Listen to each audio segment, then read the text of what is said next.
hybrid working, understand some of them are actually introducing therapy, counseling sessions into the organization, bringing in speakers who speak on diversity and inclusion, all these things that trouble our world.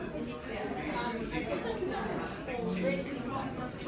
Yes, and if I can ask Sandy, you're not, I mean, you are a colour consultant, you said you want us all to be brighter, fresher, younger, but there's more than that, as you say. It's about giving people confidence in themselves.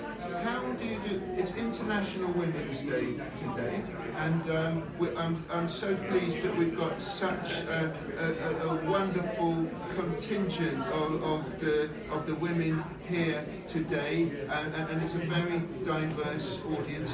How do you help people get the confidence who society has conditioned in the past not to have that? So I work specifically with individuals on how to come across when they're worried about things in general. And I think one of the only good things that's happened over the last couple of years of the pandemic is that it has forced businesses to actually change the way they do things. And that's not the same for all businesses. I think, I don't want to go down a political rabbit hole here, but I have my own very strong views about Brexit and what may happen in the mid to long term. But one of the things that I talk to people a lot about is controlling what you can control. And I think businesses being forced to do things differently, if anything good is going to come out of the pandemic and Brexit, that is right. And I've worked in psychology quite a lot and in sports psychology, and worked with sports businesses. And I think you look at the way gyms had to close down immediately, and hospitality has been affected a lot worse than gyms, but I think gyms is a pretty good example of this.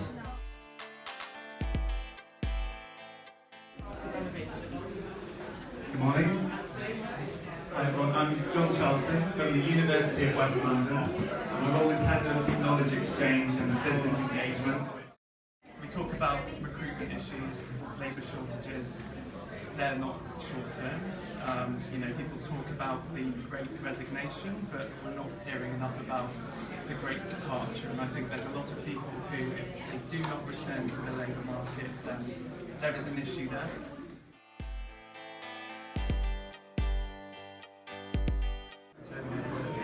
Tomorrow, after doing a great job bringing up our twin daughters, but she has been given a degree of flexibility that even a year or 2 years ago it would not have been on the table.